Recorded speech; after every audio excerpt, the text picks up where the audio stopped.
in this episode. I'm prepared for Evil Dead. Because you are too, Jeremiah, because we're both in Michigan. And you have a vine up your butt right now, don't you? I have a vine up my butt? What? Groovy.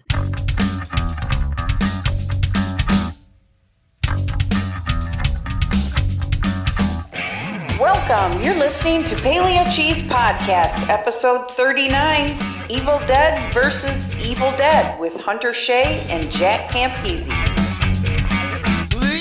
What's up, everybody? I'm Jeremiah Bannister. And I'm Chad Lutsky. And this is Paleo Cheese Podcast, part of the Project Entertainment Network.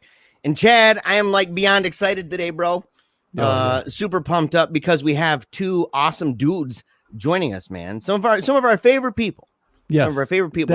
That's why this is their, I believe, both of them their third time back, right? We had Hunter on and Jack on separately, then we had them on together. Yes, and now we got it's like our, the Monster Man podcast that they have that we've been on. It's like the sister podcast. We're like Paleo Monster. We're like Paleo sock you keep on the edge of the bed. And I gotta say, man, I'm really grateful, by the way. I'm gonna throw myself under the bus a little bit, but it was the first podcast to do with movies and books or anything like that I'd been on with Chad since this all began. Since we began the show. And it was fitting, man. It seemed really appropriate that it was you guys' show. Yeah. Right. Because it was so much fun. And if people haven't seen it, they've got to go check it out. It's on YouTube. It's awesome. Of course. If you haven't seen it, you're a loser. The last time we were on there, we talked about The Fly, and there were some comments about trying to do this regularly, going, kind of having a key party, so to speak, and throwing our keys in the bowl. And oh, Jesus. See who goes home with who. And, I got to put on my good underwear. Hold on. And then instead of that being some kind of, lip service, we were like, let's have him back. Like, let's not wait around. Let's have him back, man. And so now that we're regularly getting guests back on again, instead of just, shooting the crap. Instead of just ourselves. The two of us, which is people want guests. Boring. Boring, dude. It's really boring. Everybody's like, oh no, not those two again. Well, you also Jack and I know. From our own experience. You also gave us better movies to watch this time. Oh, thank yes, God. You know what? You guys rag on that, man. You got to admit, there's something awesome about picking a terrible movie, one that's offensively bad. 100%. I agree. And being able to just go at it, man. And that was a great episode, by the way. Yeah, it does tell you that there's so much more fun tearing things down than building things up. We're so demented as a society. When we did The Fly, it was almost like those were too good. We didn't really have anything to trounce on. Yeah. That might be how it is tonight for some of us. I mean, we're going to be talking about the Evil Dead original, Bruce Campbell, Sam Raimi, versus the remake. What is it, 2013? Yeah. Which I thought was longer than I thought it was like 2005. I was shocked. Oh, really? It feels like it. And rumor has it that Evil Dead 4 is going to be coming out, and my hope, and it will never happen, because the campiness of that franchise is too powerful. But my hope was that Sam and Bruce would go back to the original and be like, okay, we had our fun with Ash vs. Evil Dead 2, Army of Darkness. We're gonna go back to the original and get really gritty, really dark and scary. But that's not gonna happen. There's no way. Isn't it going to be in this? Like 4 is going to be in a city with a young cast. It's going to be in a high rise.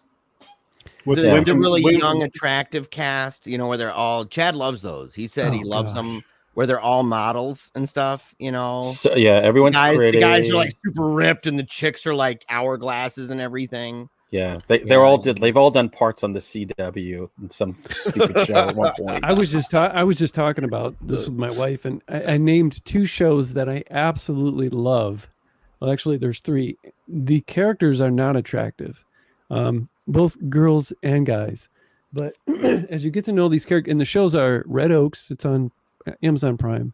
It's like Caddyshack meets Dazed and Confused. It's really super underrated. Wow, what a description, man! It's phenomenal. It's called Red Oaks. It's amazing. Another one is called Wayne. That is, I believe, is also on Amazon. I don't know why people aren't talking about it. Did you just say Wang? Wayne.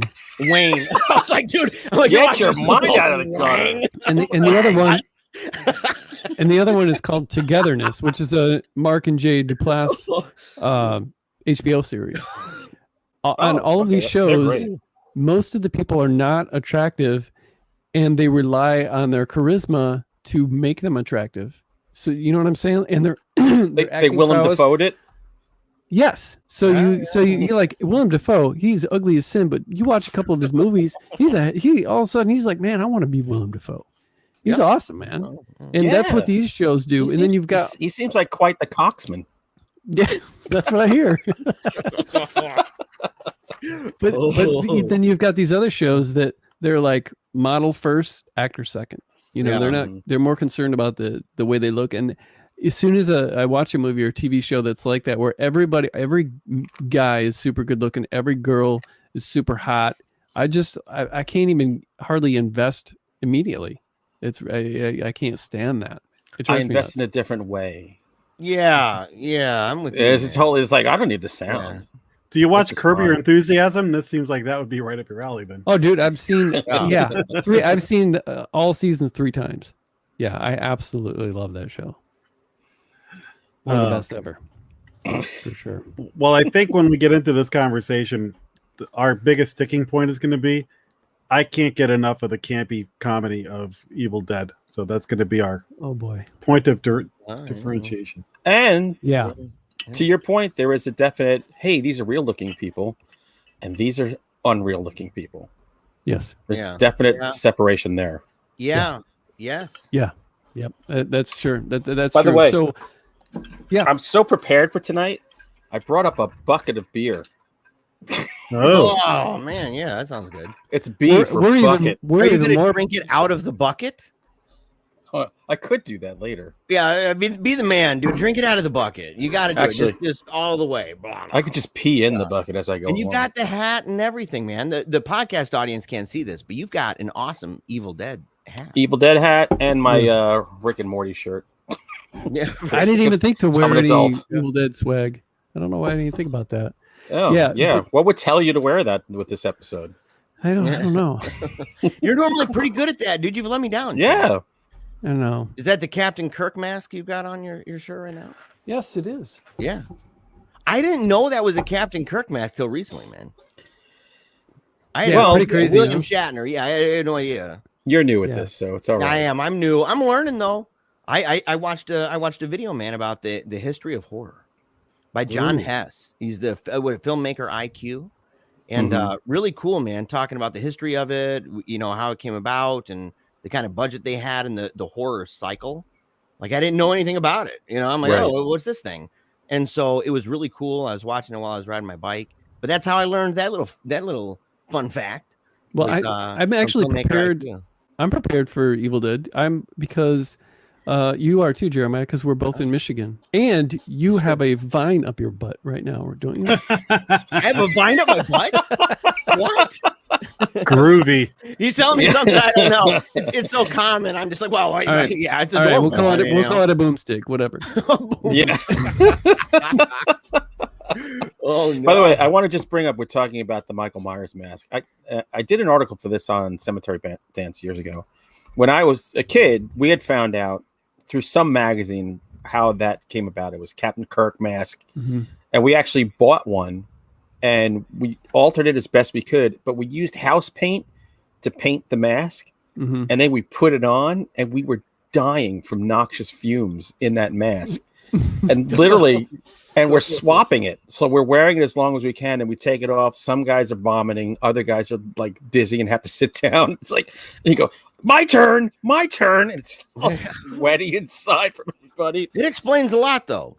It explains a lot. You know, you're like, yeah, years ago I was huffing paint. The airplane glue was everywhere. So I have a kind of similar story. Back in the 90s, me and my buddy went to a Halloween party in Somerville, Mass, as Heat Miser and Snow Miser. And I was Heat Miser and he was Snow Miser. So I just had to put on the red, like, troll wig and stuff. I didn't put on makeup or anything. He, instead of getting clown makeup, went in his garage and just put white house paint on his face with like a Danny DeVito penguin nose. Oh God. And a scarf. So he basically covered his hair and face in house paint. He is insane. Yeah. Comes to the party. Wow. I had to stop at a deli and get him some straws so he could drink his drink because the nose was blocking. Halfway through the party, because he goes, I can't do it. I got to get this paint off. My face is shrinking. My face is shrinking into itself.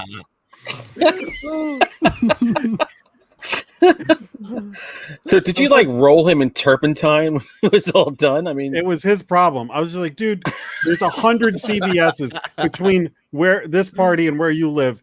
You couldn't just stop at one and buy one of the 1,000 things of clown white that they're is everywhere. there. Yeah. Cheap too. I know the guy Tom Sullivan who did the effects for the original Evil Dead, and he's been over the house a couple times, and he told me that a lot of that stuff, and you could tell by the movie, but for me that's why it works so well. The makeup it's genius, but it's also horrible. It's very amateurish, and he just used like acrylic paints and crap like that, and it was not doing well on the skin, and the hard contact lenses that were burning their eyes and they couldn't see anything. And it was all him. I met him at a horror conference in Minneapolis that nobody came to, and I spent a lot of time with him. It's like, hey, you want to touch the Book of the Dead? Yes. Yeah. He's super nice. He's brought over a bunch of his paintings, and he brought, of course, Book of the Dead from the original one, and then he brought the the animated Book of the Dead from the 2 where the pages flip and all that stuff at the beginning of the movie, and then he brought over the Deadite that flies from Evil Dead 2, and he brought over Henrietta's little head that pops up from which he didn't make. The guy who did the effects for Jurassic Park made that little head, but it's like this foam head that pops up out of the floor, Henrietta's head, and it's like this stop motion animation. And I brought over all kinds of stuff. The little jewelry box with the Ash bought the necklace for his he brought all that stuff over. The monocle. Yeah, brought the little jewelry box. Now he didn't bring the monocle. I don't think he owns it anymore, but he brought over everything he had. You've already told the story, haven't you, about but not book? Yeah. Well, I didn't. Yeah, this is new. About me stealing a page of not stealing a page of the book. You did. It's kind of stealing a little. I do not consider that stealing. It's not stealing. He just light pilfering. A little piece. No, the original Book of the Dead looks nothing like. I mean, it's just. I mean, that's old. And all that rubber stuff, just that silicone, or I don't even think it was silicone. It just looks horrible. And so with a lot of these props, they don't age very well. And the Book of the Dead, all of the pages were, they're still intact, but they're very kind of flimsy, and the edges are kind of like, burnt or whatever, the whole thing is a mess. But as I was holding it, there was this tiny piece that was getting ready to fall off. And I took it and I set it next to me. And Tom didn't know, and he would have never known. It's about the size of a BB, but I still have it, and I have it in this little thing that says Book of the Dead, and it's a real minuscule piece of. There was a little piece of rubber that was coming off too, and I grabbed that. It ended up looking like this little old booger or something, and it dropped on my carpet, and I was like, "Oh shoot!" Oh well. So this is like stealing a splinter from Jesus's cross. It is. It's got a piece of the Book of the Dead from the. If the splinter's already coming off, Yeah, but his story has changed a lot. I mean, originally it was, he told them the sprites in the fridge, go and check it out, and he's looking no. He's checking shadows against the wall to make sure he's not walking back in, and he's hurrying up and peeling it off, dude, and putting it on his tongue. I pulled a Hunter Costanza, and I took the book in the bathroom and flipped through it in there. I just want to read this. Is this a one poop or two poop book? This Book of the Dead's been flagged. Better leave it here. No one wants to touch this now. No, but Tom's a great guy. Haven't seen or talked to him for a long time, other than a couple, we're Facebook friends, but yeah, he lives like 15 minutes from me, maybe. Let's go visit him right now. Yeah, he had a lot of cool stuff to say that stories that he's probably, at the time that we were kind of hanging out, he was getting no recognition whatsoever. This is like 99. He wasn't getting any kind of recognition. And I thought that was a real shame. Then a documentary was finally made about him, which I can't remember what it's called. And they had DVDs. And then once Evil Dead started getting real popular and they made that foam collector's edition of the DVD of Evil Dead that came out, 25 years ago. Once that came out, he started, because it had his artwork in it and his design and stuff. And then he started getting more, and then conventions, and he finally started, because he wasn't getting his due. Takes a while sometimes. It's not like he was, getting royalties or anything like that. No. Well, there's Sam Raimi and Bruce Campbell and the rest here on Evil Dead Isle. I mean, that's the way it was for a long time. He also brought over a videotape of all of these home movies that Sam and Bruce did, like in college and stuff, and they were all comedies, and they were all Three Stooges stuff, like just these short black and white films. And then he brought over Within the Woods, which at the time, this is before the YouTube or anything. The internet was pretty much brand new, but this is before. I don't even know if you can get Within the Woods on any of the collector's edition DVDs for Evil Dead. Still, I don't think you can. You guys don't want to talk about the movie that they filmed to get. Essentially, it's the original Evil Dead, where they made this film called Within the Woods, and that's what they used to get all of the financing to make Evil Dead. So it's like a demo tape, if you will. Like when a band puts together a demo tape, then they get the money and they go in the studio. That's what this was, and I got to see that. It was pretty cool. So it's yet another version of this story. I'm telling you, right? Constantly evolving, bro. What? Yeah. Well, no, wait. I think Jack is saying that, Jeremiah, you went a different direction. Okay. Yeah. Jack's not saying Chad's making shit up. Jack is saying another version of Evil Dead, because you have that Evil Dead and Evil Dead 2, because they're the same movie. I knew where you were going. And then you have this remake we're going to talk about. Yeah, so that's three versions. Yeah. And now you've got this demo tape. Yeah. To be fair, it is very different. It's it still deals with like this possession thing and stuff, except for Bruce Campbell is the one who gets possessed. Oh, and it's I can't remember how old it or how long it is. At least a half hour, something like that. That's actually pretty long for like a demo movie trying to get financing. Yeah. But have you guys ever seen? Is it called Equinox? Have you seen that movie? Why do I think I did? If you tell me about it.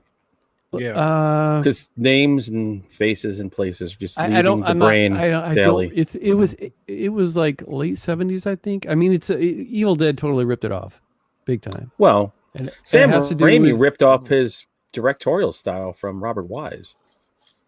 Like all that inventive camera tricks that they show in Evil Dead and stuff. That Robert Wise was doing that in the 60s and 50s. He did The Haunting.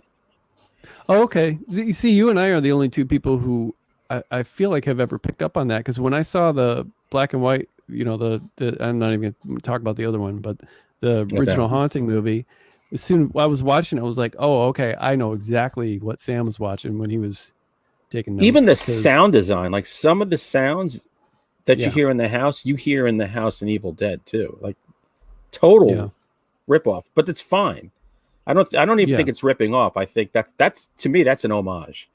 Yeah. At that point, that's just saying, dude. Yeah, no, I mean, plus if something is, if it's not something that's, I mean, Tarantino does that all the time. His movies are ripping off everything, but it's just this collage of homages to all this underground stuff that most people haven't seen. And if it works, I mean, Raimi kind of, Robert Wise may have like invented it or whatever, but Raimi like perfected it with Evil Dead, man.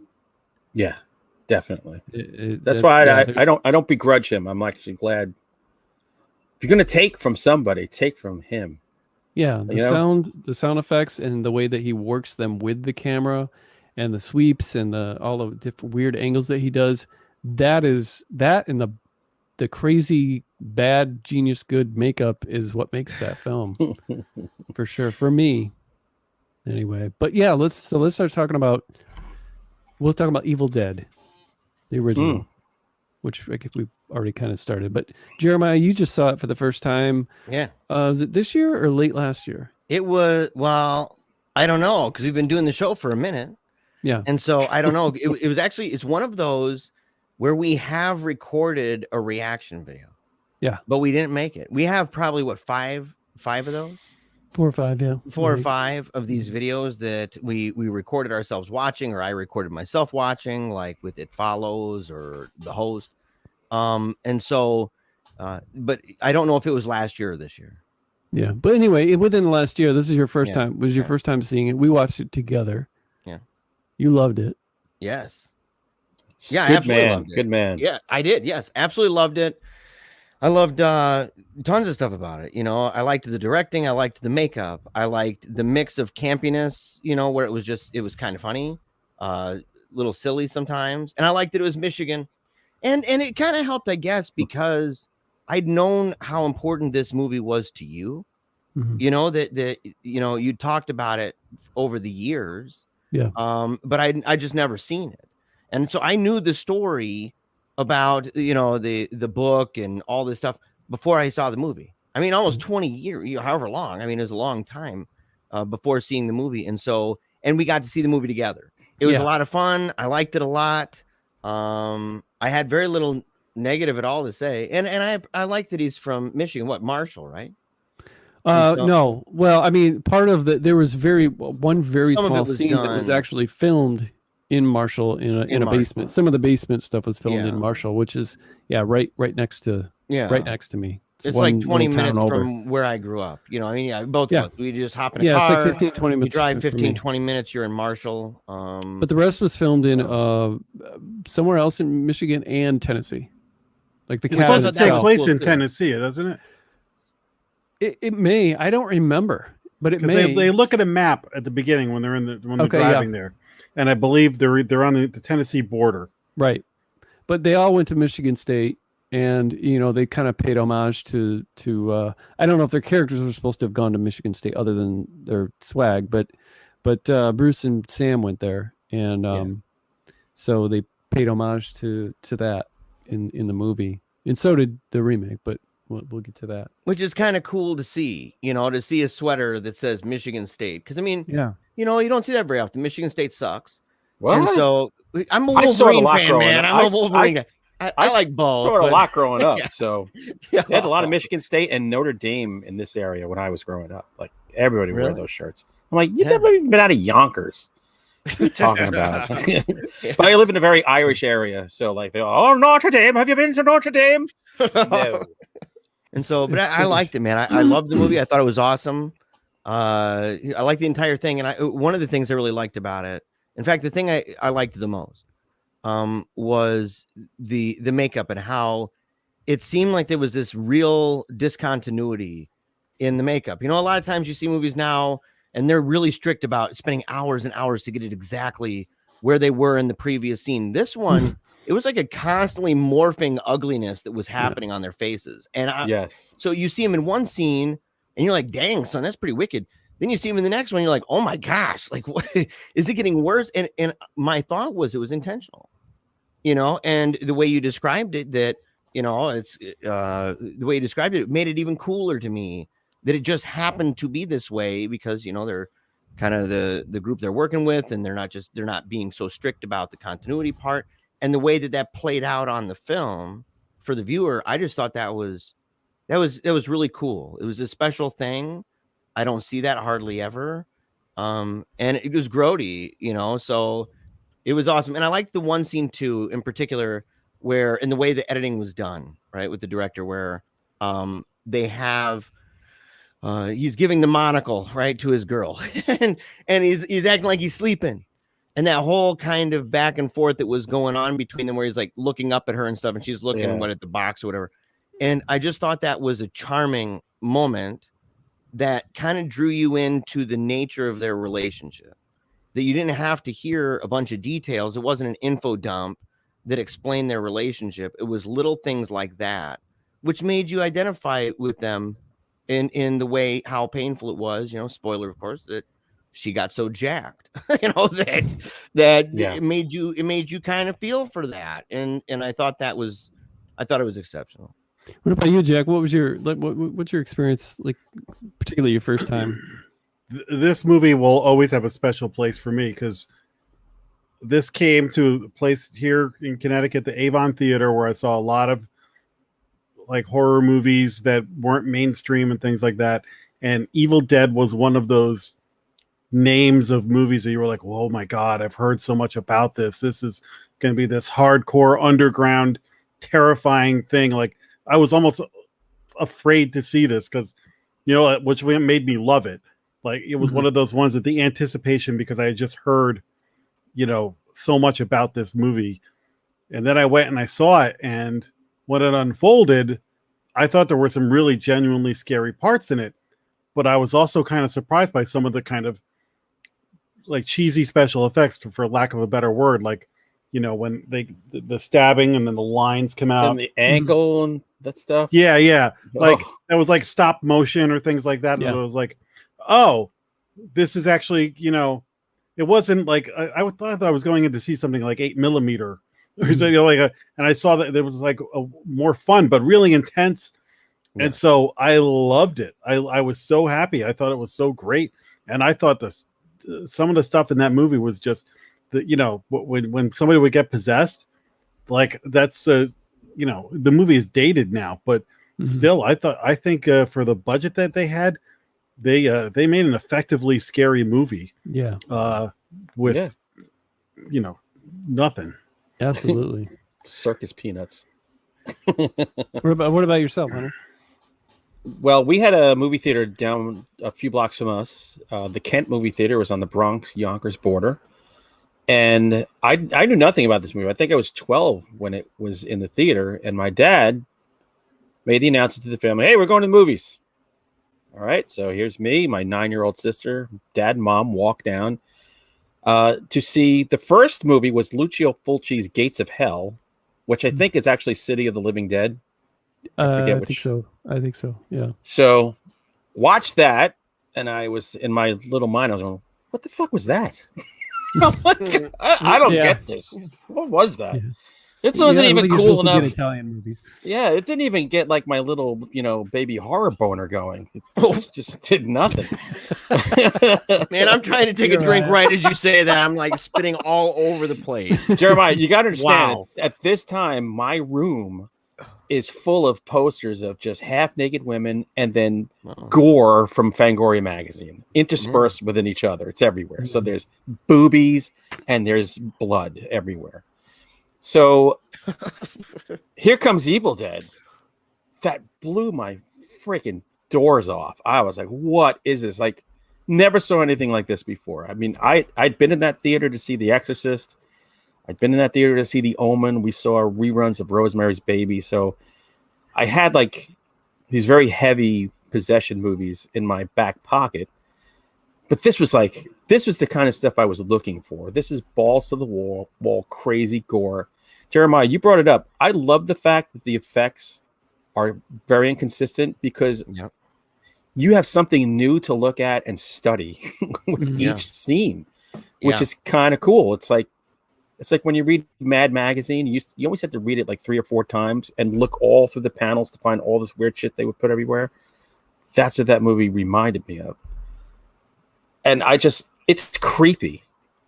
I think looking back, when we say Evil Dead, we think of Evil Dead 2 and Army of Darkness more, the campiness, but this isn't as campy. This has some really serious stuff going on in it. And the amount of gore and tapioca pudding and blood and stuff is just, there's a charm to this movie. I love this. There's an earnestness. To me, 2 things, earnestness and grittiness. You can combine those two, and I'm talking grittiness of the film. I want a film that looks like it was dragged behind a car through a gravel parking lot for freaking 100 hours. Like, I like movies that look like that. It just makes it feel more real. I mean, what they haven't gotten nowadays is, the more slick it is, the more I'm removed, because it's too hyper real at that point. I was like, oh well, I can't get that connection. That CGI does that too. Like, your brain isn't stupid; it can tell CGI from the real thing, which is like practical effects. I think always they don't look better, but mentally they feel better. So, I absolutely love this movie. Wanted to be Ash. Like, I wanted to be that. I wanted to have. I wanted my to hand chop to up be. your girlfriend. Sometimes, depending on the girl. I'm looking at you, Cindy. She doesn't listen. She's probably dead. I wanted like my hand chopped off. I wanted all kinds of things to happen to me. I just wanted to be debilitated and rise above. I don't know. This movie it's near and dear to me. I think Jack and I, we did a list of our 31 top movies for this game that comes out. Yeah. And that had to be in there. And I know a lot of people prefer part 2. It's a little slicker. It's a little crazy. It's definitely crazier. But I will always love part 1 more because of the shock of seeing something with mom, dad, and my terrified sister who can't even watch Law and Order. She's so fucked up from everything dad submitted her to nowadays. But that was the best part of it. So there's a great memory with it, but it's a great memory with a great movie. Thank God it's not a great memory with like an episode of Hazel or something. And I loved the claymation stuff. Or the stop animation. Yes. Like I know that a lot of people go, well, that's so old fashioned. Like, but it felt different because of the nature of the film and the makeup and everything as it was and the grittiness of the film. It felt different than like the lightning, for example, on Children of the Corn. Right? Like the lightning on Children of the Corn, you watch that and it's like, what is this? And it's so crappy. But yet for some reason, and because it's obviously not real, right? It's not trying to even look real. It's obviously like a claymation type thing. Mm-hmm. And so go ahead. There's certain special effects from older movies. I think like Fright Night or Nightmare on Elm Street 3, where there's like Harry Harryhausen, however you say his name. Ray Harryhausen, sorry. In a junkyard with skeletons. Mm-hmm. And it's like an old Sinbad movie that you could watch it and be like, oh, this is so cheesy, or you could be like, yeah, this is how horror movies used to be. Or in Fright Night, when they I saw a behind the scenes thing and they talk about how they melted this thing and then they played it in reverse to make it look like it was generating. Right. And Hellraiser's got some, like, there are older movies with Frank coming back from the floor. Yeah, it's incredible. There's just like certain like old movies with dated special effects, or I don't know what the right word for it is, though, that are endearing. Where there's other movies where you a special effect, you don't allow it. But it gets back to that. It gets back to the whole point of CGI. That if it's to me anyway, if I'm watching something that's trying like oh my gosh, what's the guy's name, man? Vampire. Is it Blade? What is it, man? Like, Wesley Snipes? Yeah, with Wesley Snipes. I think it was part 2. Watching that, to me, I was so frustrated because I'm like, this is so fake looking, but it was the new technology. Mm-hmm. So it's like, oh, dude, check this out. Look at this new technology we've got. And it looked like Gumby flying around. You know what I mean? Like an episode of Davy and Goliath or something. I'm Gumby, damn it. Thank you for knowing cool. Davy and Goliath, by the way. We just on Final Guys did a whole thing on Davy and Goliath. And our 2 other partners were looking at us like we had 3 heads. Jason and Tim just totally checked out. Didn't want to hear the old men talk. And so, like, but the claymation stuff, I'm watching it, and there's just something about it. Maybe I was, because I was raised on stuff like Gumby and Davy and Goliath and the California Raisins movie. I was like my favorite movie for a minute, but my God, it was awesome. Dude, it was like the greatest film. Wow. And so, to this day, it's one of the best. So I defy anyone to deny. I see a future episode. No. We're not going to do that yet. So, but just to have that in there, knowing that that's fake, knowing that it's, but knowing also that they could have probably gone a route that tried to make it look fancier and more modern, but that it would have ended up, like I said, it would have ended up like the lightning bolts on Children of the Corn. and Right. this doesn't. This is superior. Which though it's- Hellraiser, the end of Hellraiser also has those Children of the Corn lightning bolts No. Yeah. all up in there. Yes, it does. But yeah, it's so strange. It's so stark when that stuff, that claymation, whatever that is, comes about. You're like, what? Where are we going with this? But it's fun. I think It's the just reason fun. why it works so good is, for one, it's not showing a figure being animated, it's showing like a deterioration, and it's showing the deterioration of something that you've never seen before, ever in any other movie. So of course this makes sense, because now I'm seeing something I've never seen before. I'm seeing cornmeal boiling and pouring out of sleeves and Oatmeal and and then whatever else it they got also going has there. that superimposed like film shot over the claymation too. So it's like show like some bubbling puddle of something, and then the claymation next to it. It's got both of them that work together, and you can even see the film like shift like this while the claymation is going. But that's the earnestness of it. That's what I love. Yeah, my experience is that I didn't get to see it in theater like you guys did, but I saw it on Betamax. Whoa! My mom used to pick up horror movies for me.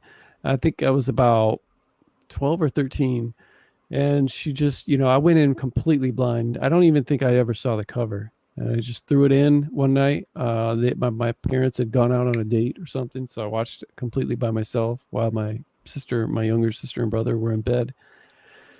And man, I was immediately, it was horrifying to me too, because there was no like Bruce Campbell yet. You know what I mean? Right. That chin and all of the campiness that came along. There was no Evil Dead 2 or Army of Darkness or any of that stuff. This was a real horror movie. So all of that stuff held up for me. And I thought, I never found any of this stuff like campy at all. It was terrifying. And it easily became my favorite horror movie of all time for years and years and years. And it's the one that I've seen the most. I know you guys talk about how you've seen some movies like 40, 50, 60 times or whatever. Oh, yeah. The most I've ever seen a movie is this one, and it's probably about 8 times. That's it. Maybe a little bit, maybe 9 or 10. But I try to limit this, but it's maybe only been like 20, 25. Like I try to, that's me trying to pull back. Let me just hold off, not watch it all the time. Just for the record, I saw Jaws again today in the movie theater. Jeez. Did you Yeah, really? that's right. Was that the Avon? It was at the regular theater. My friend texted me, Oh, "Hey, that's Jaws awesome. at 3:00." I was like, "In." So I think I probably You've seen that like 100 times. Yeah, like You got to see it on a raft in a What? where I've they watched have it in a swimming pool, but not. They have one place where it's outdoors. It's like a drive-in, but it's at a lake, and they play Jaws, and everyone's on. Jeremiah, you'd love to watch it like that. Oh, I would love it. That'd be really great. Yeah. Everyone's on Wonderful. interviews and stuff. No. Honestly, No way. quite honestly, man, I can't think of that would be a cool experience. Yeah. That Don't would get be ideas, so cool. dude. Do not get ideas. Chad's like, go watch this scary movie now, Jeremiah. Like, instead of just turning off the lights and being alone, he's like, take your boat out to a swamp. I'm like, why? He's like, the satellite. Just use your phone. I'm like, screw you, dude. But yeah, I think for Evil Dead though, I think I've only seen the first one. I don't know, like five or 6 times. Like, I've seen it a lot, but not a million times. Like, yeah. I love because something I notice every time I watch it is how much higher, how many octaves higher Bruce Campbell's voice is in that movie. He sounds so young. It is. Movie. I think other than the Texas Chainsaw Massacre, I think Evil Dead is probably the loudest horror movie ever, because once those deadites and those chicks start screaming and stuff, and then they've got the weird voices and stuff, they're just really, really freaking loud, constant screaming, just like the second half of Chainsaw. Yeah, just nonstop, man. And it's brutal. And I find it kind of sad that people who found Evil Dead after Evil Dead 2 came out, because I feel like they really missed out on something. Because a lot of people, I think, probably saw Evil Dead 2 first, and then they saw Evil Dead and didn't really appreciate the fact that this wasn't a comedy. This was never supposed to be a comedy. They wanted to make a horror movie. And then Evil Dead 2 is when they made the horror movie because they're like, well, horror movies, what's going to give us money? They weren't even like big fans. They were just like, let's try and make a horror movie and try and make it as scary as we possibly can make it, because that is where we're going to get that's what's going to sell. That's what's going to get our, stuff made. So, but when I was in Colorado with my dad, and he was a huge Evil Dead fan too, and neither one of us knew that there had been a second one out, and we were driving down the road, and in the inside lane, and there was a marquee up on this theater that said Evil Dead 2 Dead by Dawn, and we were like, what? My dad about got us into a car accident, swerved over, raced through the parking lot, and we went and saw it. And that's an awesome dad, by the way. Yeah. Talk about being upset. We were so disappointed because we were like, well, we knew nothing about it, never seen a trailer, didn't even know existed. All we knew we were going to go see one of the sequel to one of the most terrifying movies that we'd ever seen. Didn't know that it was going to be. And then when they kind of showed the Evil Dead at the end, I was really, really mad, because that was what made me love. Part of the reason why I loved the first one is you never saw this thing. You just saw it going through the woods, knocking stuff over. Even when when it showed the actor or actress and they could see it and they would show what they're looking at, you still couldn't see it. That's one of the best parts of that movie is you don't see the terror, and it makes it even scarier. So when Evil Dead 2 comes out, and we're like, what are they doing here? They remade this, and now it's a comedy? We thought we were going to get another, cabin in the woods thing with just like absolute just blood and milk and all this stuff, but it was just a comedy, and with some really bad acting, or really bad. Not to say the first one had good acting, but yeah, that Billy Joe or that dude and stuff. Oh man. It just we were bummed. I said the same thing, but with a different tone. I went, "Oh my god, it's like they remade the first movie, but it's funny." Yeah, for me, it took what I liked and made it better. And I actually recently watched a video on YouTube that like shows the difference between a scary moment in Evil Dead 1 and how they made it funny in Evil Dead 2. Like, just by doing this, it makes it funny.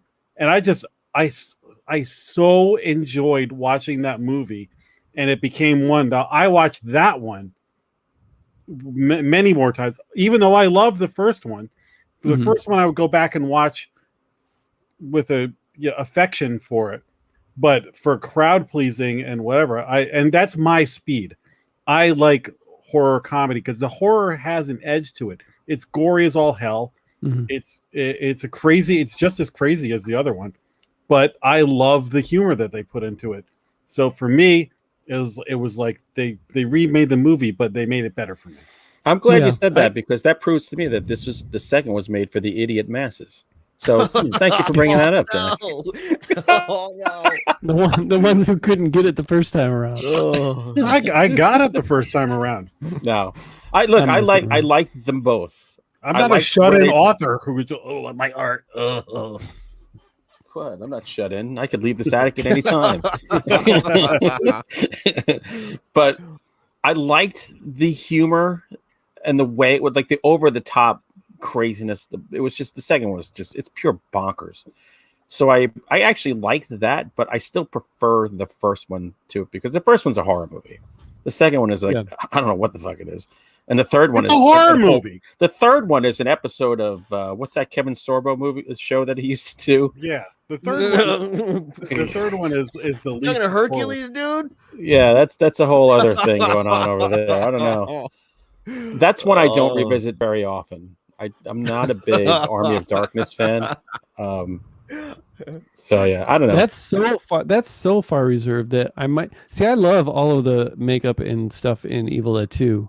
The Deadites look cool and everything. They don't look as gritty and not as raw. They're much more polished and they look more traditional. Where to me, Evil Dead does not look traditional, and it just looks like I've never seen this, with the exception of like the makeup that they did for like the Fulci movies.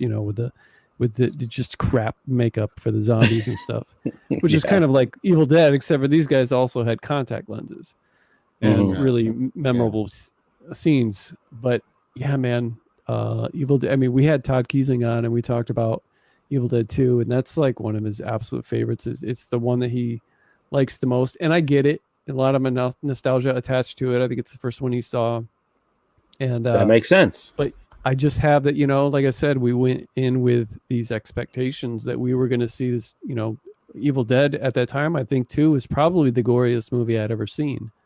It's a really gory movie, and what's funny to me is too that they had to use the milk because they were going to get it. They were in fear of getting an X-rated rating for the film. There are limits. So they used milk instead, which I thought made it even cooler. Yeah. Because blood, you get desensitized to blood. It's like, it's just blood. That's Now like you Jaws. got milk squirting all over the place. It's like, what is that? And he just looks at.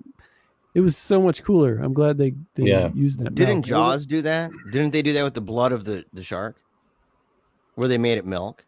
Oh, when they cut the shark open. When they cut the shark I open. think they did do something like that. Yeah. Yeah. I always thought that was like stomach acid, but Yeah. That's why they made. Yeah. They made Human Centipede 2 in black and white. What? So the amount of blood and shit and offal that would come out would be like, oh, it's black and white. Never seen any of the Centipede movies. Dude, You've never seen the first one? I've actually seen a movie, dude. A horror movie. You have not. Look at this. Wow, dude. I'm wearing that on my sleeve forever. Well, no, I'm not. I'm not even. Yeah. But I just admit publicly I saw that movie. Yeah. I've seen all regretted it three. immediately. I'm like, what? Oh, no. Oh, That is the first terrible. one is brilliant. Remember, Jack? I wanted to buy those Human Centipede Smurfs at the Chiller What? Theater. Yeah, they had Smurfs all connected ass to mouth. I should have bought them. No. I heard the second one or one of the other ones are really hardcore. The second one is another one. level. So the second one is a fat, mentally challenged, like garage attendant who has seen Human Centipede and is making his own in the basement of the garage, but he wants to do it with 12 people. I think it's and the amount of infection going on when you have a garage attendant doing this. Oh man, it has to be seen. I might have to watch these. I probably would have if they were streaming somewhere. I don't own them on DVD or anything. Yeah, the third one's unwatchable. There's nothing to watch. No, do it. Don't. Oh, I'm sure I've seen worse. Feed her. I do. What's worse than that? It's the grossest thing I've ever seen. 120 Days of Sodom, a Serbian. Well, you're the film? only guy I know that's seen that, Serbian right? film. There we go. I know I haven't seen that, and I never will. Oh, well, how do you know, Jed? I ain't watching that trash. How do you know, Jed? All the horror kids know about those movies. My daughters one day, I was talking to them one morning. Hey, Dad, you ever see a Serbian film? I'm like, what? Yeah, we watched it last night. That was pretty cool. I was like, man, I guess I raised you right. Good for you. I'm so proud of you. I hugged them both. Went out and got the McDonald's for breakfast. And it's bad enough for the imagery, man, from Centipede, and then all of a sudden you're like, the infection was through the roof, and I'm just like imagining this, and I'm thinking, dude, I didn't know it could get worse. I didn't even know. I couldn't even fathom this, and then you have to bring up infection. Oh, like, well, that was the main theme of the second one. Oh, I mean, come on. Jeremiah, you got to see the dentist movies. No, I don't need to see the dentist I have to ones, go to dude. the dentist. I have a tooth that's really bad right now. Corbin Burnson, baby. Yeah, he was great. No. All right. I already have. Anyway, back to Evil Dead. One of the things I liked about Evil Dead was the way that nobody was safe. Yeah. So there was always that, like, it's so great. Yeah, because Bruce Campbell wasn't the hero at that point. We didn't know. Yeah. Him. And there was always like somebody was like laying there with their eyes closed, and you just were like waiting for them to open it with the white eyes. Yes.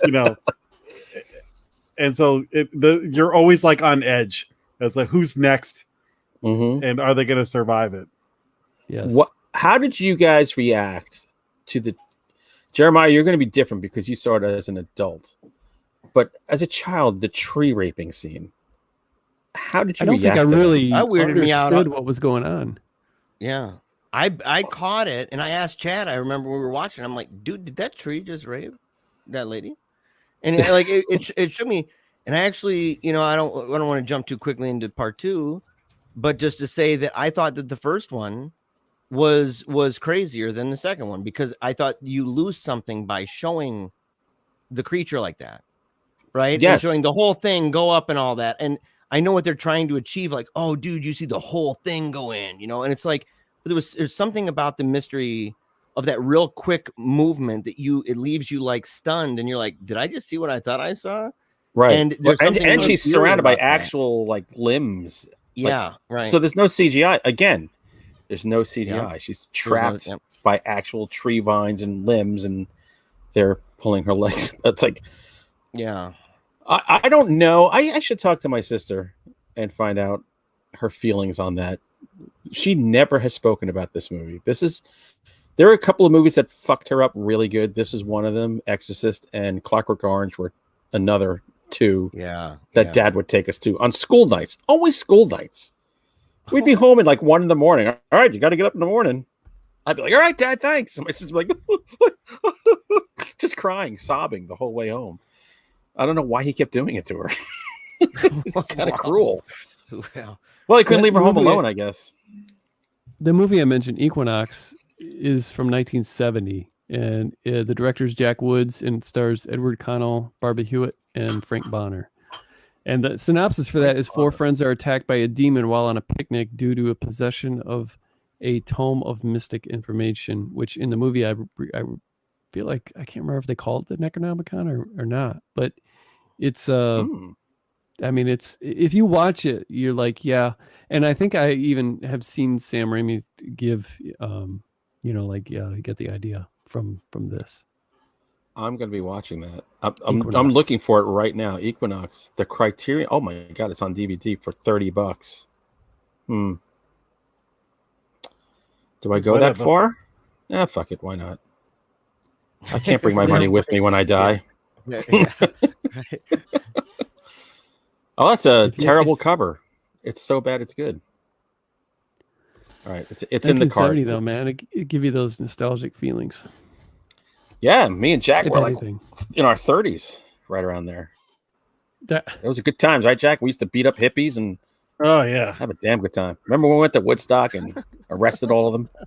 Remember when we started that race riot in Chicago? That was awesome. Jesus Christ! They made a movie about it on Netflix. It's really good. you guys were Chicago born in 7. like what, 68 and 69? I was born in 70. 67. I was 68. 67. Okay. I was 7. So, yeah, man, we're flower children. We were power to the people. I was raised by a military dad. That shit did not fly. I was only 9 years from disco. Good Lord.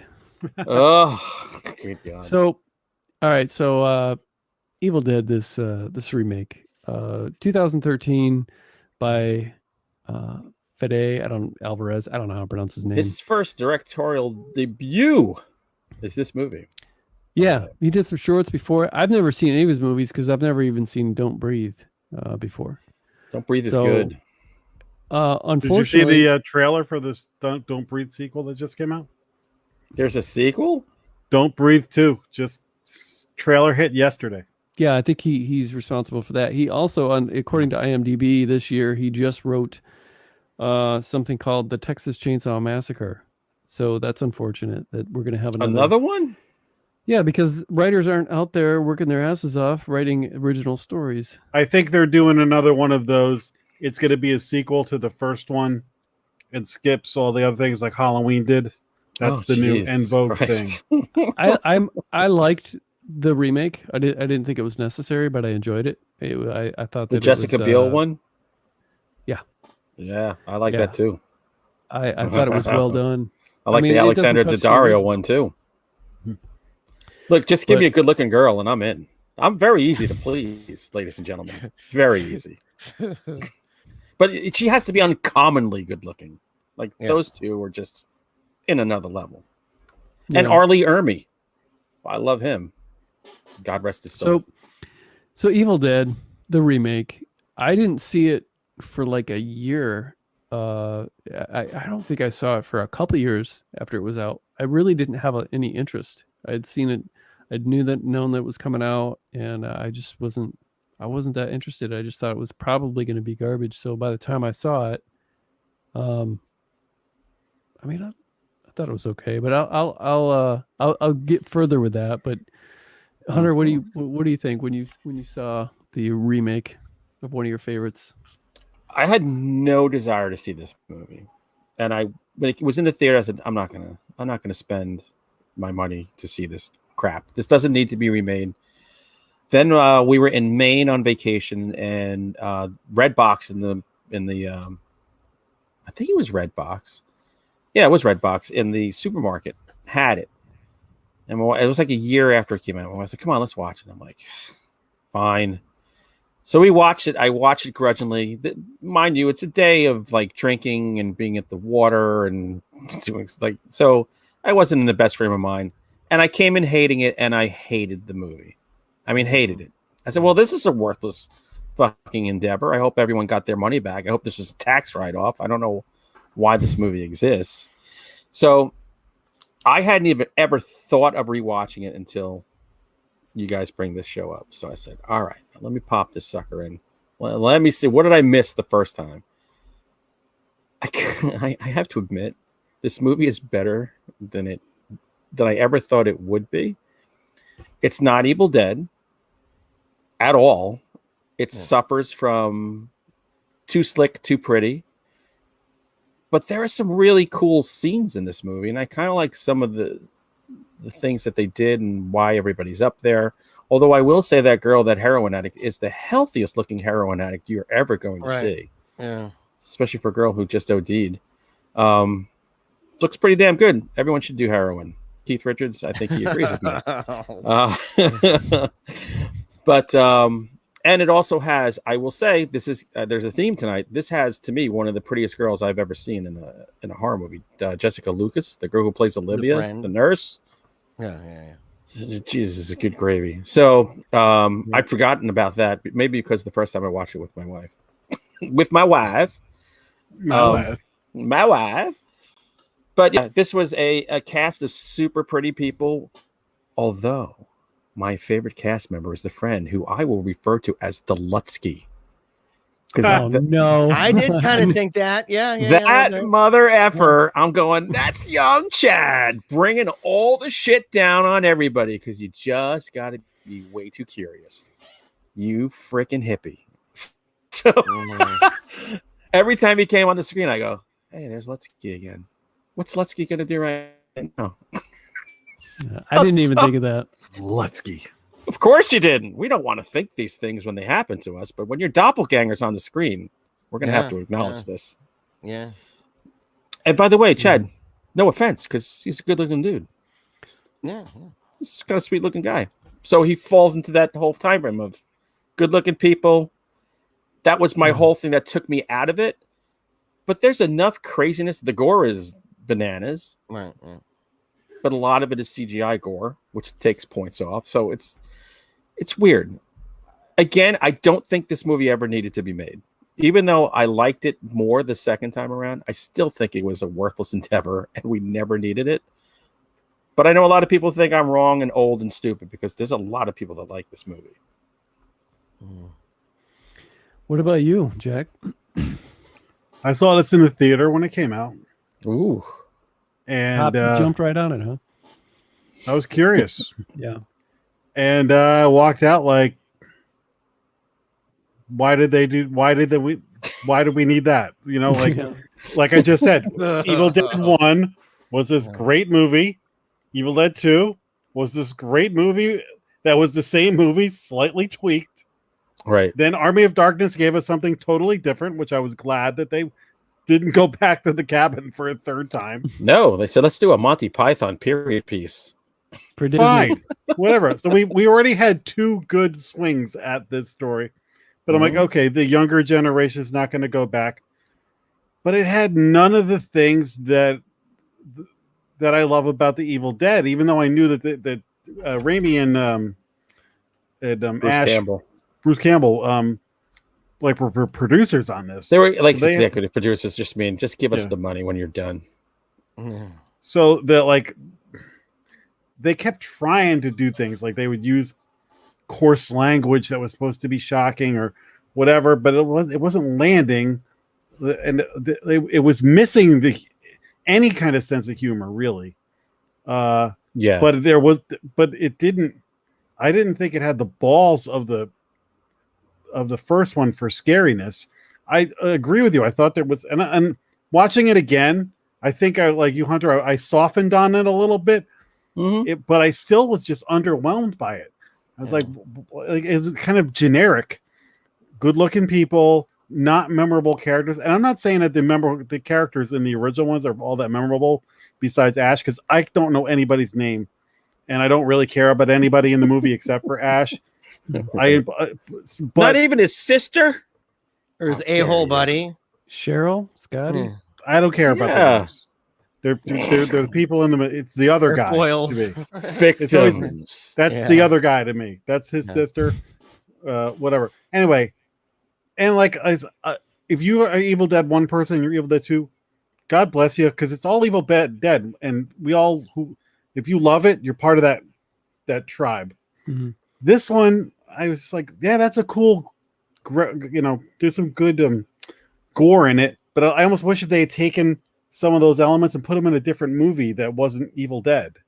But if you were, a 20-something and you rented it and were like, oh, this is great, that's your gateway to get you into the other Evil Deads, cool. Just for me, I'm kind of indifferent about it.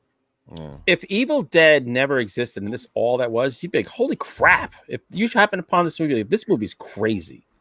And you dig it more. It suffers from the fact that there's a bigger, better version out there that you're just trying to. It lives in the shadows of the giant, Right, like my kids will always live in my shadow. Yeah, similar. Jeremiah, you mentioned something about loving this. You want to elaborate on that? No, I did not love it. In fact, I was really bummed, dude, because I had seen the preview. This is before we agreed to not watch previews. Like we made that executive decision a while back. But before that, I was going through and trying to find movies that I'd like to see. And this was one of them. I'm like, oh yeah, dude. Okay. Evil Dead. There's a newer one. Dang, son. So I watched the preview and it looked like pretty creepy and stuff. And so I watched it, and as it's going on, I'm just increasingly getting upset, right? I'm just getting really rankled. And eventually it got so bad. And I even went downstairs to turn off the lights, and it's all dark and everything. And I'm watching it. So I'm amplifying what normally would freak me out about a film, even now. And so I'm sitting there and I did all that, and I'm watching, and I got so flustered by the whole thing that I cranked on the camera and I recorded myself for the last half of the movie, just shaking my head. Just like every time something happened, I'd be like, no, like this is not right. And I was upset because, like, okay, there are good things about it. Like the idea that you're up there because of heroin and a recent OD, and that this person's tried before and they're going to try everything they can to leave, and you got to keep them there. That to me, I thought was like, okay, well, that makes sense as to keeping them there. I thought the river concept, rather than just the bridge being gone, that you have this crazy river that's flooded with a tree in it and stuff. That was like, that would be intimidating to me. That would freak me out in real life. I'd be like, dude, dang, this is bad. Worse than no bridge. If it was a big river like that flooded, I'd be freaking out. And so I thought that was good. I thought that the gore in it, if I hadn't seen other movies with gore, like this would have been really shocking. But I mean, the scene, sometimes I felt like even the shocking gore, like with the chainsaw hacking up the dude at the end, which I thought was entirely unnecessary. The person in general, he's coming, and then he comes up, and it's very underwhelming, this person. I was like, what the hell is this? Yeah. Choice? And then this like androgynous thing that comes out of the ground. Yeah, I felt the same way. Yes, I'm like, because they kept saying he, and I thought it looked kind of like the devil from The Passion, where the devil is played by a woman, or whatever. And so it's to give a conflicting sense of this kind of thing. But it wasn't. There was no shroud, and so it was just bare-bodied boy, him, and it's looking, androgynous like crazy. I'm like, this is kind of weird. It's Angela from Sleepaway Camp. Yeah, right. Yeah. And so like I felt that way. But one of the things that bothered me was how when they became possessed, there was no there was no craziness of the effect of the face and the skin and all of this. It just was like kind of that veiny, translucent stuff that's going on. And I felt like, what's wrong with the people who made this? Like, why? You don't have to make it the exact same, but there's no sense of the monster in it. It's just purely a spiritual thing that's manifesting by the lightening of skin or making it a little bit clearer, and you see the veins and arteries and stuff. But I didn't feel, and the eyes, that was in it, which really upset me at the end when she opened her eyes. You get this scene where it's coming closer and closer and closer, and her eyes open up and they're blue. And I thought, wow, so she's okay. Yeah, she's okay. The only one who had a good transformation was the blonde. I'm thinking there's only 5 characters here, and you've completely not even bothered to build the blonde woman at all. Yeah, no. But I think she was hired for the biggest transformation, and she does the best like body movements. Like she was good for the twitchy, twisty kind of stuff. I think that's all she was there for, because she did zero until that moment. Well, like in none of the people when they were injured, like the woman with the hand, right? So her hand getting all gnarled up, and it looked awesome. I mean, it was a good effect and stuff, but there was no like, oh my gosh, somebody get in here and help me. It was just staring like, oh, what? And it reminded me of like Goku or something from Dragon Ball, like staring for 20 seconds going, like at the bad guy. And then they were going back and forth. I'm like, what is this crap? And the last thing that really, really bothered me was that there was, they forced, and I know people can be critical of like the flashback kind of concept, right? Sometimes they say, but here's the thing. If you don't have, like in the first one, where you have those intimate exchanges, right, between Ash and his girl, where it shows the tenderness and the genuine nature of their love for each other and affection for each other. If you don't have that, then you better throw a flashback in. Otherwise, you're left with an info dump. And that's what they did with this. They were like, you weren't there with mom and you left me by myself. And you were supposed to really get wrapped up in this story of this, but there was no physical actions that displayed this. And so when he comes in the end with that really emotional music to save the day, I was like yawning. I'm like, I'm not identified at all with these people or their relationship with each other. I just know it would suck that the sister's dead and stuff, but he wasn't freaking around. It's so ambiguous. It blew my mind. I couldn't tell the relationship between Olivia and the Lutsky dude. At first, I thought, are they boyfriend and girlfriend, or are they just friends? Is the Lutsky dude in love with her brother?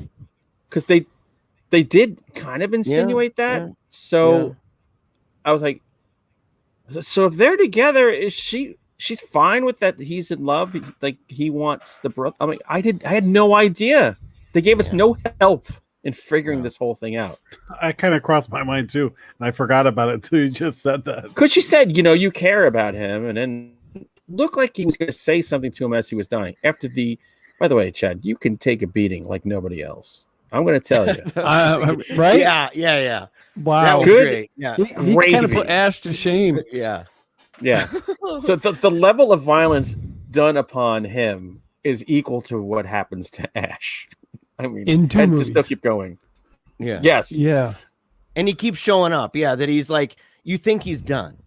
And then he shows up and he's like, I'm still here. You're like, what? Like, dude, this guy, he's been so like messed a up. movie. Yeah, like both multiple problems. Stab, nail guns. Yeah. It's more in Evil Dead 2, but also in Evil Dead 1. Whenever Ash has to do something painful, like hit a loved one or something like that, or a loved one pops up and says something that hurts, so even though it's a little bit melodramatic, it's there. And I didn't see any of that kind of drama with like he's burying his sister. Yeah. There was none of that. Like, and that's what I loved about the original series is like, oh God, like there was none of that. Like he's burying his sister and he's just gonna Did you feel like any of the jump scares were scary? Did you feel like any of the jump scares were even scary at all? They would do these jump scares and they would add that sound like dun dun, like and normally Chad knows this. that scares the living freaking crap out of me. I will jump out of chairs. He's seen it where I'm like, whoa, and I'm all freaked out. 0 times. 0. I think the best jump scare, I don't know if this is quite a jump scare, but it's a combination of gore and jump, is the very end when the machete's like going through the wall and it catches her leg and her arm. So it pops out. Oh man, yeah. And then hard. it drags off it. So you get the jump scare of it coming through the wall and then the drag off that I'm like, that's a great scene. But I'm so tired from this movie at this point that I can't wait for it to be over. And since I've already seen it once, I kept waiting for when is it going to start raining blood so I know I'm in the last. Yeah. We're in the home stretch, baby. Wait, so does anyone believe you can cut your arm off with an electric knife? No. Do you think it would get through the bone? I can't cut an ice cream cake with one of those. A cookie puss be damned. So Jeremiah, did you like it or no? No. But there were redeeming qualities to the film. I know I emphasized the negative, but there were redeeming qualities, and I should always say that. I should always emphasize that more at the beginning. We should have learned our lesson maybe from Where Rooster. Not Where Rooster do, where they didn't respond to us at all because it was like just brutal. I should probably say at the beginning, like, there were some good qualities and this was really great. Yeah. But no, I was bummed out. I felt like that I liked it less than what was the one you had me watch, The Void, where I was just like, because at least there was some scary stuff like that's right. You didn't like stuff. The Void. I didn't like The Void. No, I didn't like The Void either. I liked The Void. Yeah. And so, but no, I did not care for this film. It's and in part maybe because I'm so new to all the rest of them. I only saw those within the last year, and they were some of the earlier ones that I saw when I started watching horror films. And so it's still fresh to me, and it's not that I've gone through all these different cycles over the years. I mean, you guys, you guys are all ARPers and stuff, so you've gone through many, 7 or 8 different cycles for the horror stuff. So yeah, really, I'm the baby here, but no, but no, you know what I mean? Like, I haven't You're seen the baby, but you got it right. Sometimes the baby's right. Hey, sometimes, but I don't, but when I saw, and there's a lot of really high reviews on that. So there's a lot of people that really, they watched this and it really resonated with them.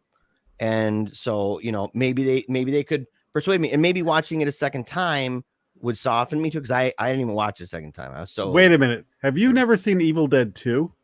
I've seen Evil Dead 2. Yeah. Oh, you have? Okay. Yeah. I was going to say, if you hadn't seen Evil Dead 2, I would really be curious to see if like all you've seen are 2 serious takes on this subject matter. Like Evil Dead 2 would just be like, what the hell is this? Yeah. I've only seen Army of Darkness in talking about the film and stuff. I've only seen Army of Darkness, I think, on television, and it was only just parts, but I don't even think I've seen the entire thing. But I have seen Evil Dead 1, I have seen Evil Dead 2, and now I've seen the remake. And so I was underwhelmed by it.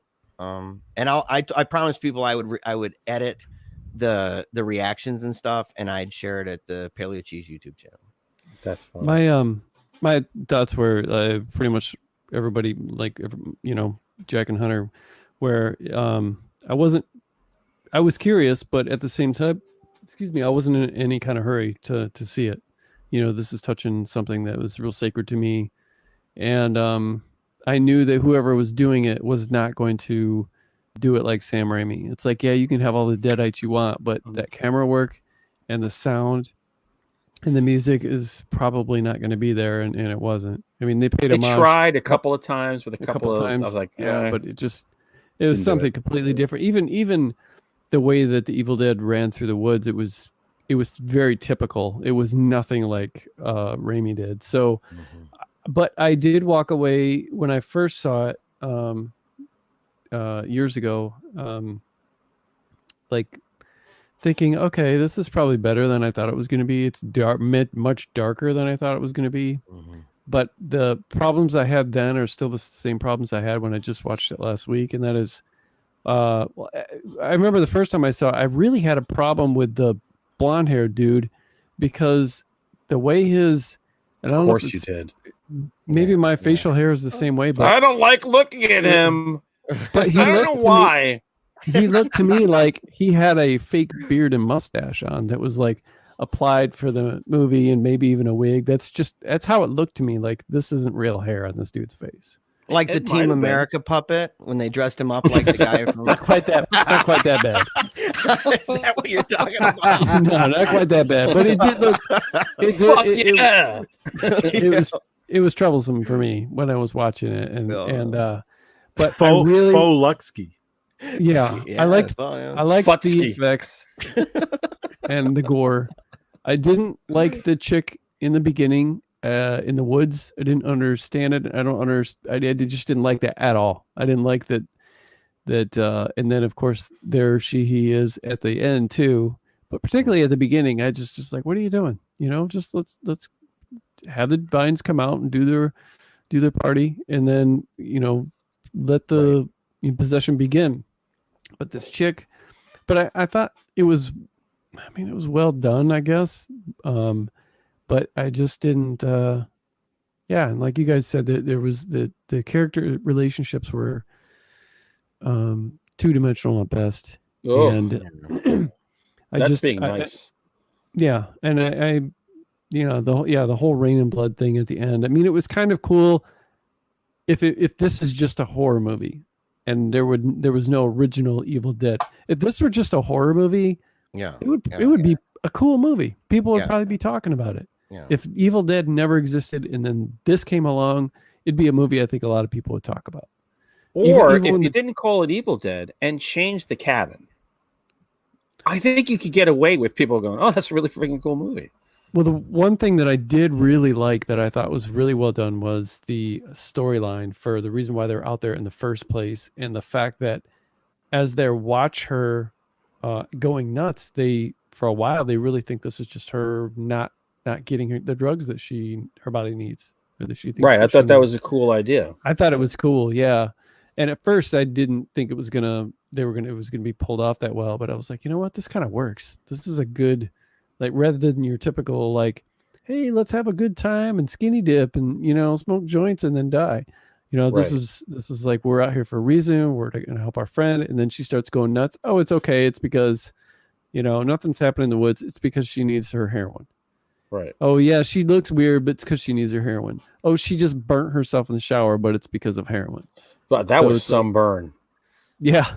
Oh, when it magically healed after she Yes. died, and he brought her back with his bullshit fucking, what was that stuff? The needles, what's in the needles? Adrenaline and his that was the car battery defibrillator. The car battery defibrillator. Yeah.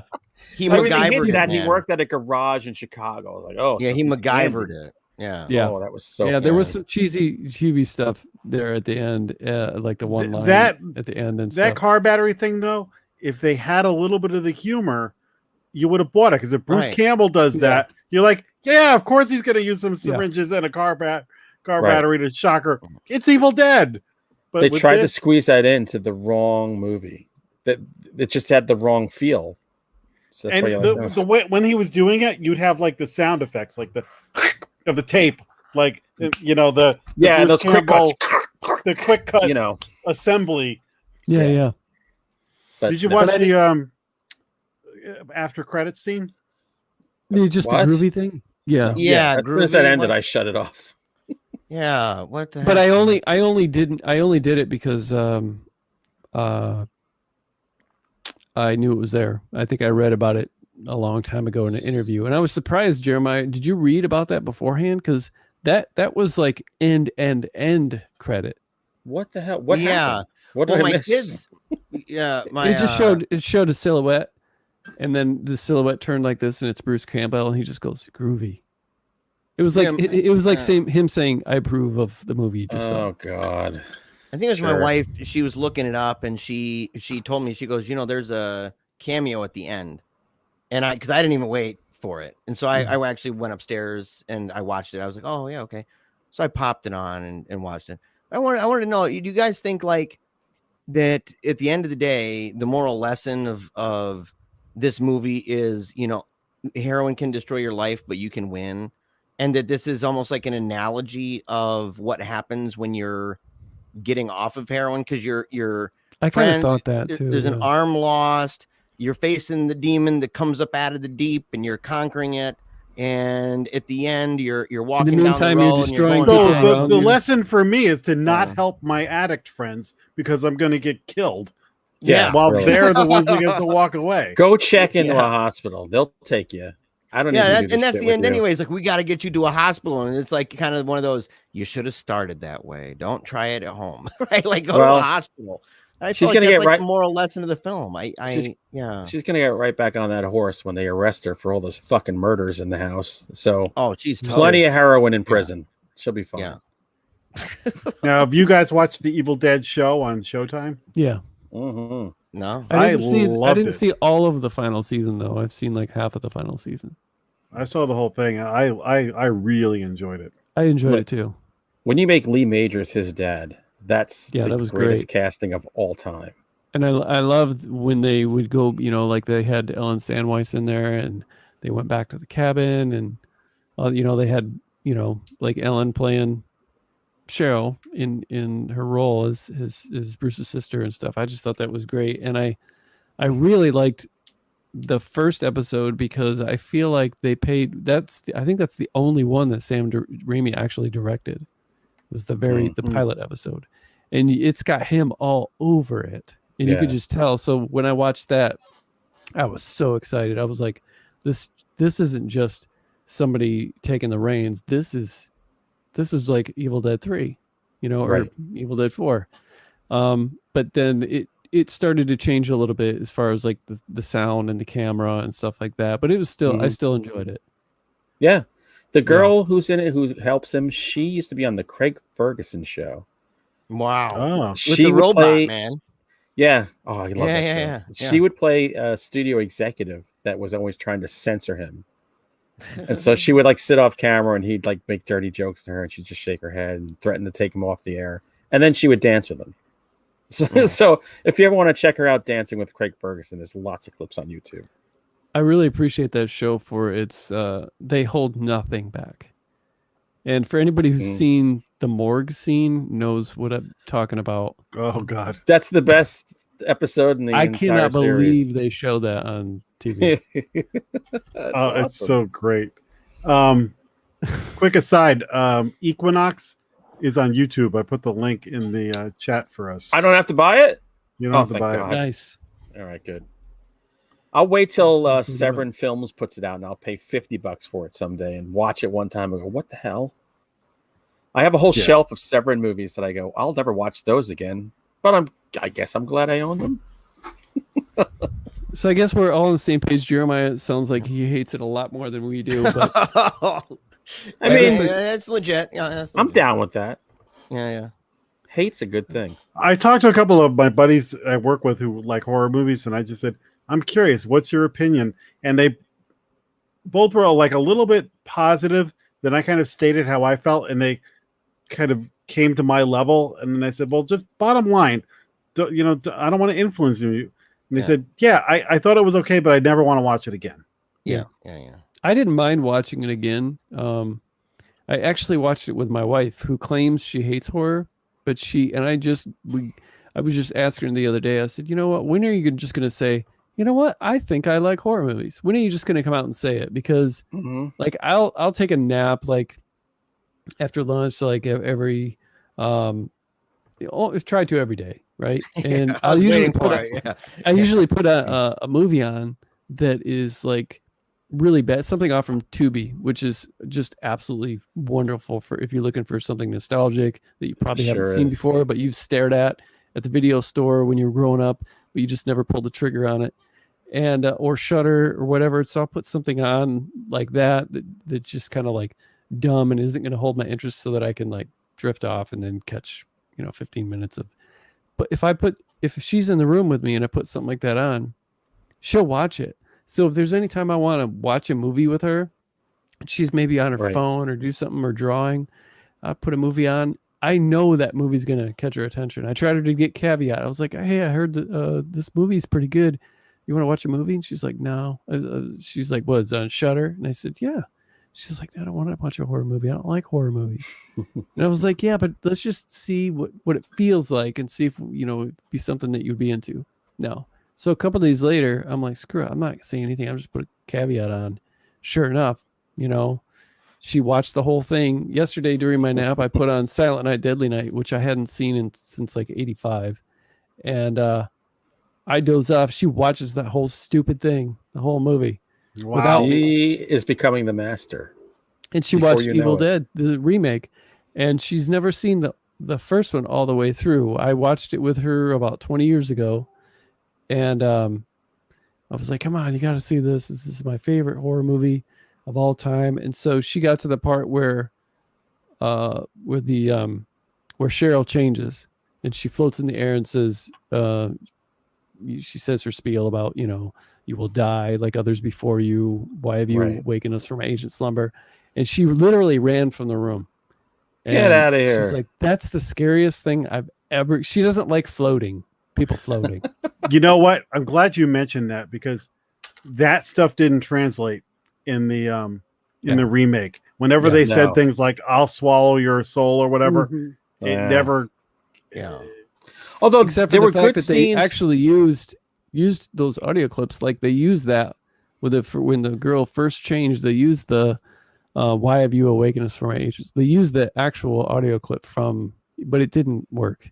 There were a couple of times they showed the girl like under the trap door. It looked cool. Like she wasn't spouting craziness, but I'm like, kind of iconic. Actually, kind of looks good. She looked great. Sure. Yeah. But it just, you guys as are a just whole, into demonic chicks, man. I think they relied too heavily. Great. Yeah. Wow. No, they relied too heavily on the contact lenses, I think. Yeah. Is it in the second one where the chick in the basement's like, hush, little baby, don't say a word? Yeah, that's Henrietta. I love that. Yep. Yep. Yeah, you didn't get that with this one. This one was definitely taking itself way too seriously. But then would go for these big swings of kind of comedy where you're like, well, I'm sorry, but you set the tone. You don't get to change it now 3/4 of the way through or 7/8 of the way. It's like, all right. So like there are good parts in this remake, but on the whole, it's like, why? Who are we appealing to? Who is this for?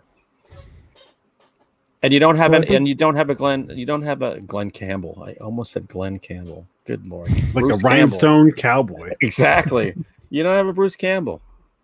I'm sorry. The heroin addict girl didn't do it for me. She was not. Now the next movie is hero. supposed to have a female lead as well. That's fine. They should get the girl Olivia from this movie. They should get like Bring her Samara back. Weaving. Yeah. Well, they gotta Samara have everybody Weaving. take their turn. Although she was in the Ash versus Evil Dead series. So Samara was? Yeah, she's in it like 1 or 2 episodes. That's like one of her first. I gotta rewatch that. She'd be good with those giant eyes. You gotta watch that, Jeremiah. I don't know where it's at where you can stream it, but that's a great show. I'm down. Yeah. Ash versus Evil Dead. You'd like it. You definitely not for the kids. You can watch Army of Darkness with the kids. Yeah. It's Disney, man. It's straight up Disney movie. Yep. But it's tonally it's when an outlier. Again, it's got some great lines in it. When we do this So again, Disney Saw. Wait, I just wanted to hear the pause. I knew it was going to happen. If Disney made everybody's like, what? If Disney made a horror movie, it would be Army of Darkness. It's just to me, it has that feel, a Disney feel. But it's fun, and I enjoyed it. There's some cool Deadites in it, but it's not like the original. But next time we do this, maybe we should do. I mean, there's a ton of stuff to do, but Halloween versus Halloween. I will tell you right away, I was not a fan of that remake, or whatever the fuck that thing was. Or maybe we should maybe we should get one that's a total turd. Like we should get something that either the first or the remake is just such a turd burger. You can have a lot of fun with it. And there's endless ones like that. No short supply. I can't think of anything. Like you mean like where there's a complete turnaround and like it beats the original so hard that kind of thing? Either or. Like either or, either way. So Well, like Black usually it's like the original is great and the remake is terrible. Yeah. And that's Yeah. usually the more fun way to do it. Like, why did they do this? Yeah, like Black Christmas. One of Yeah. the best slashers ever versus The whatever original. that mess was. Demon Knight. I think of that one. Oh, Night of the Demons. That's the one I think. Night of the Demons. Because Night of the Demons, the first one, you've got this 80s kind of like campy fun. Linnea Quigley pulling lipstick out of her titty. Weird I don't know if I've fucking seen that. haunted house. You've never seen that? That's a I think I classic. probably did, but I haven't seen it since the 80s. And then you get the remake with girls who look just like they're straight from the Playboy Mansion, and Eddie Furlong looking like he just came off a huge heroin bender. It's amazing and really bad.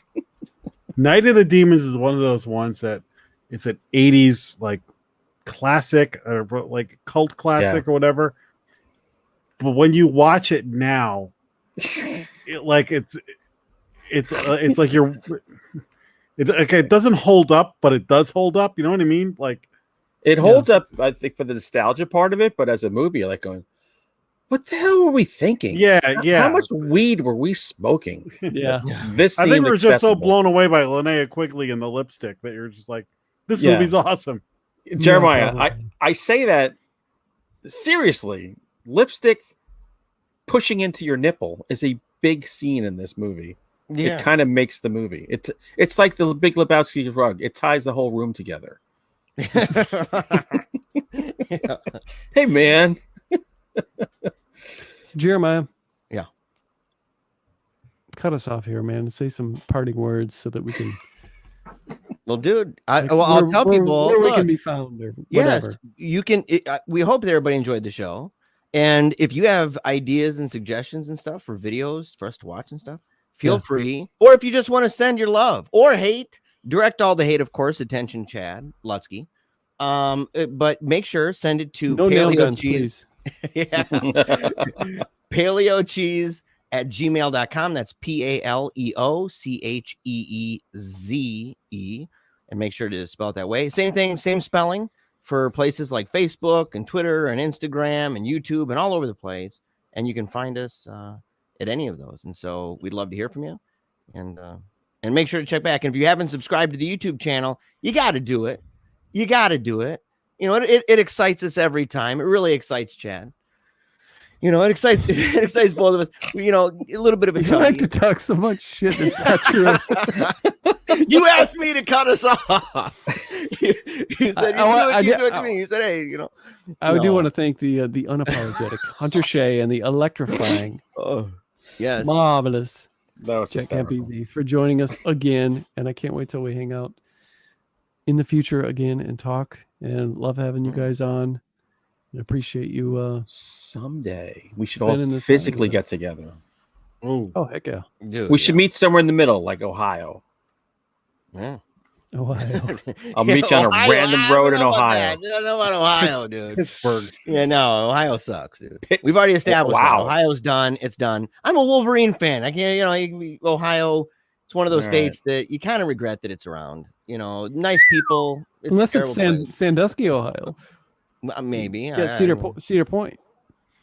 If we could transport Cedar Point anywhere else, it'd be even I'm not better. going I mean, anywhere it's the called only- Sandusky. Yeah, really. Yeah. Oh. I know. I would change the name of that city immediately. Just got Why is bad. that? I Oh, think it Jerry went over. Sandusky, the guy who Yeah, was yeah. molesting all the guys at Penn State. So, Yeah. Oh, Like I said, Ohio sucks. Like what? It's exactly what I'm saying. I mean, We could go to another Epstein City or how about let's meet at Weinstein. Hitler, Idaho. That should be We've got fun. Oh no, there is a Hitler. Is that Idaho? I forget. There is a Hitler. Well, Is there? Yes, there's a city I think called Swastika. wow. There's a city Oh, called Jesus. Swastika, and actually, I think it's in New England, man. It might even be like Connecticut or something like that. But That it's makes called sense. Swastika, and they recently had a vote to rename it, and they're like, no, people misunderstand it, and I'm like, they're like, that's not the Easy to intention of the origin. misunderstand. Well, they were saying that the origins of it. They were talking about the Oh, it was a Hindus Christian and the symbol. Buddhists and Christians and how they've used that symbol way before the Nazis, and I'm like, Yeah, it's the same Yeah, logic of people putting, rainbow flags in front of their house and There's swearing a up and Night down they're not Stalker gay. episode. Like, that's not gonna work. Like, Yeah. yeah. Yeah, sometimes or nobody names their kid Dick anymore. And I had an Uncle Dick. 1948. Yeah. You don't do name your that kid anymore. Adolf anymore or Dick. Yeah.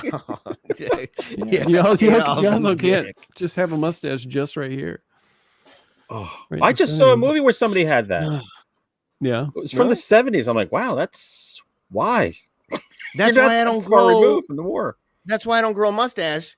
I think, Chad, dude, I think you're the one. Weren't you one of the people who's telling me I should take that picture down?